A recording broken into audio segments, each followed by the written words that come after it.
ক্যালকাটা ইউনিভার্সিটিতে পিজি অ্যাডমিশনে চলে এসেছে প্রভিশনাল লিস্ট এবং সেখানে কি কি তথ্য রয়েছে, কাট অফ কী রয়েছে সেটা বলবো এবং তার সাথে সাথে WBSU এর পিজি অ্যাডমিশনের যে নেক্সট লিস্ট চলে এসেছে সেটা তোমাদের বলবো। প্রথমত WBSU তে থার্ড প্রভিশনাল লিস্ট কিন্তু চলে এসেছে। দেখো থার্ড লিস্টের ভর্তি কিন্তু চলবে 3/10/2023 পর্যন্ত এবং তার মধ্যে তোমাদের যে অ্যাডমিশনের ভেরিফিকেশনও তার মধ্যে করে নিতে হবে যেমনটা চলছে। তো আমি ধরো বাংলা হোম ইউনিভার্সিটির স্টুডেন্টসদের কাট অফটা একটু তোমাদের দেখিয়ে দিই যাতে তোমাদের বুঝতে প্রবলেম না হয় এবং অন্যান্য সাবজেক্টগুলো তোমরা একটু দেখে নিচ্ছ নিজের মতো করে। তো দেখো এখানে যেটা আমরা দেখতে পাচ্ছি যে বাংলাতে অলমোস্ট এখনো পর্যন্ত কোনো কাট অফের যে জায়গায় সেটা নেই, জাস্ট বেঙ্গলি কম্বাইন্ড লিস্ট থেকে যেমন যা তথ্য ছিল সেইগুলো এখানে কিন্তু দেওয়া হচ্ছে এবং মোটামুটি তোমাদের টেক অ্যাডমিশনে ক্লিক করে কিন্তু অ্যাডমিশনটা নিয়ে নিতে হবে যেমনভাবে তোমরা অ্যাডমিশনটা নিচ্ছ WBSU-তে। তো আশা করছি এখান থেকে তোমরা বিষয়টা বুঝে গেলে। এবার আমরা চলে আসছি ক্যালকাটা ইউনিভার্সিটি। ক্যালকাটা ইউনিভার্সিটিতে MA MSc-র ক্ষেত্রে চলে এসছে কিন্তু পুরো যে লিস্ট সেটা এবং পার্ট এর লিস্টেই চলে এসছে, কেননা পার্ট বি এর এন্ট্রান্স পরীক্ষা হবে, এন্ট্রান্সের সমস্ত ডিটেল নিয়ে আমি ভিডিও বানিয়ে দিয়েছি, তোমরা সেটা দেখে নিতে পারছো। তো প্রভিশনাল লিস্ট যেটা চলে এসছে এম এর, আমি এখানে ধরো ইউআর ক্যাটেগরি যেটা রয়েছে 302-এর যে গ্রুপ লিস্ট রয়েছে সেটা আমি একটুখানি দেখিয়ে দিচ্ছি তোমাদের যাতে তোমাদের মোটামুটি কাট অফ কেমন কী রয়েছে আইডিয়াটা হয়ে যায় এবং এখান থেকে অলমোস্ট এটা কারেক্টেড লিস্ট। এই লিস্ট থেকে সিট ধরে যদি তোমরা এগিয়ে চলো তাহলে কিন্তু তোমরা বুঝে যাবে যে কত কত সিট মোটামুটি নামতে পারে। এবার ক্যালকাটা ইউনিভার্সিটিতে 385টার কাছাকাছি সিট রয়েছে বাংলাতে, তার মধ্যে মেন ক্যাম্পাস এবং কলেজ রয়েছে, অ্যাফিলিয়েটেড কলেজ অনেক ক্যান্ডিডেট রয়েছে যাদের অ্যাফিলিয়েটেড কলেজেও কিন্তু সিট এসেছে বা অ্যাফিলিয়েটেড কলেজেও কিন্তু তারা চান্স পেয়েছে, প্রেফারেন্স 1, প্রেফারেন্স 2, প্রেফারেন্স 3, প্রেফারেন্স 4 অনেকেই কিন্তু এইভাবে আবেদন করেছিল। তো ধরো এখানে ফকিরচাঁদ কলেজ বা আশুতোষ কলেজ এমন যে নামগুলো রয়েছে তারা প্রথম লিস্টে চাইলে ক্যালকাটাতে ভর্তি হতে পারে, যাদের প্রেফারেন্স 1 ক্যালকাটা নাম এসেছে, আবার তারা চাইলে কলেজেও ভর্তি হতে পারে। তো এখান থেকে মোটামুটি আমরা যদি বাংলার কাট অফ দেখছি ইউআর ক্যাটেগরি, দেখো অনার্সে অলমোস্ট মোটামুটি আমরা দেখতে পাচ্ছি 82 থেকে কাট অফ শুরু হয়েছে।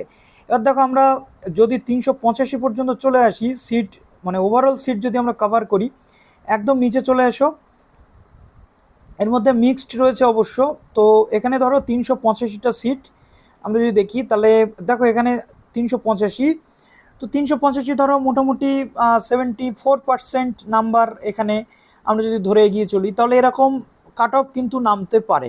এর মধ্যে অনেক ক্যান্ডিডেট রয়েছে যারা ক্যালকাটাতে ভর্তি হবে না, যারা ক্যালকাটার অ্যাফিলিয়েটেড কলেজে ভর্তি হবে, তবে বেশিরভাগ ক্ষেত্রে আমরা দেখেছি যাদের প্রেফারেন্স 1 ইউনিভার্সিটির মেন ক্যাম্পাসে নাম আসে তারা ইউনিভার্সিটির মেন ক্যাম্পাসে অ্যাডমিশন নিয়ে নেয়। এবার আমরা 304 নম্বর লিস্টে যদি ইউআর ক্যাটেগরি দেখি তাহলে তোমরা এইভাবে কাট অফটা কিন্তু নিজেদের মতো করে বুঝে যাবে যে কত কত কাট অফ আসতে চলেছে। তো ধরো এটা হচ্ছে তোমাদের হিন্দির ক্ষেত্রে যে কাট অফ রয়েছে হিন্দির সিট ধরে এটা তোমাদের দেখতে হবে 79 থেকে মোটামুটি তোমাদের শুরু হয়েছে ফাইনাল স্কোর, ঠিক আছে? এইভাবে তোমাদের পরপর দেখতে হবে। 305 ধরো আমি একটু দেখে নিলাম, 305 ইউআর ক্যাটেগরি এবং অন্যান্য ক্যাটেগরিগুলোও তোমরা দেখতে পাবে পরপর। এটা হচ্ছে কোন সাবজেক্ট? এটা হচ্ছে উর্দুর ক্ষেত্রে কাট অফ 84 থেকে শুরু হয়েছে এবং সিট অনুযায়ী নিচ পর্যন্ত যত যাবে তত তোমরা দেখতে নিতে পারবে। তো ধরো এবার আমি নেক্সট যে সাবজেক্টটা দেখছি, ডাউনলোড হতে একটু দেরি হচ্ছে, একটু ওয়েট করতে হবে তোমাদের। অনেক বড় বড় পেজ রয়েছে, অনেকটা করে পেজ রয়েছে, যার কারণেই এই প্রবলেমটা হচ্ছে। তো এই যে সাবজেক্ট এটা হচ্ছে সাইকোলজিতে 99 থেকে শুরু হয়েছে কাট অফ। সাইকোলজির সিট ওভারঅল কটা সিট ছিল এই মুহূর্তে খেয়াল নেই, একটু তোমরা দেখে নিচ্ছ। ধরো সাইকোলজিতে যদি 100টা সিটও থাকে তা কাট অফ কিন্তু এখানে ফাইনালি এখানে 80% পর্যন্ত কাট অফ নামতে পারে।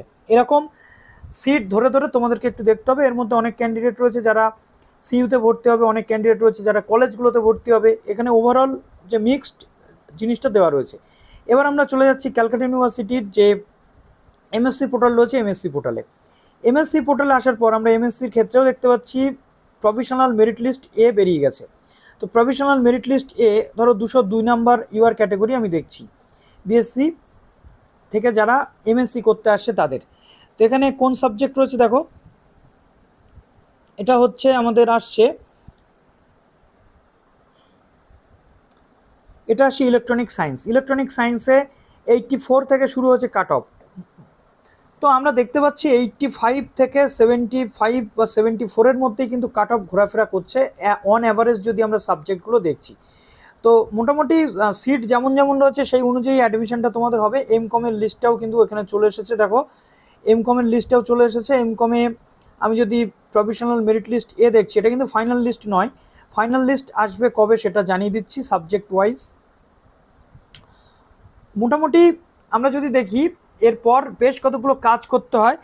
সিলেকশন ফরম্যাট আপলোড করতে হয়, যাদের যাদের ডকুমেন্টসের সমস্যা থাকে সেগুলো আপলোড করতে হয়, সেগুলো ফাইনাল মেরিট লিস্ট আসার পর কীভাবে করতে হবে ওয়ান বাই ওয়ান আমি তোমাদের দেখিয়ে দিলে তোমরা বুঝে যাবে। তো দেখো কমার্সের ক্ষেত্রে এখানে 90%, ফাইনাল স্কোর 90.3% দিয়ে শুরু হয়েছে। কমার্সে প্রচুর ক্যান্ডিডেট রয়েছে, এর মধ্যে সিট অনুযায়ী তোমাদের একটু দেখে নিতে হচ্ছে। এবার চলো এই কমার্সের যে এখানে শিডিউলটা রয়েছে, এর শিডিউলটাও কিন্তু সেম শিডিউল। তারপরে এমএস সিটটা একটু অন্যরকম রয়েছে, আমি মোটামুটি দেখিয়ে দিচ্ছি তোমাদের।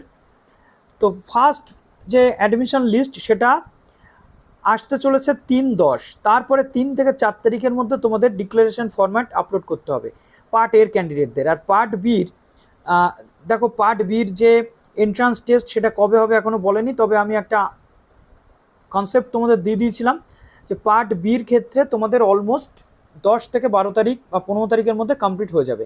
এবার এমএসসির যে শিডিউলটা সেটা একটু তোমাদের বলে দিই যে এমএসসির ক্ষেত্রে কেমন কেমন ডেট ম্যাচ করাতে পারো তোমরা।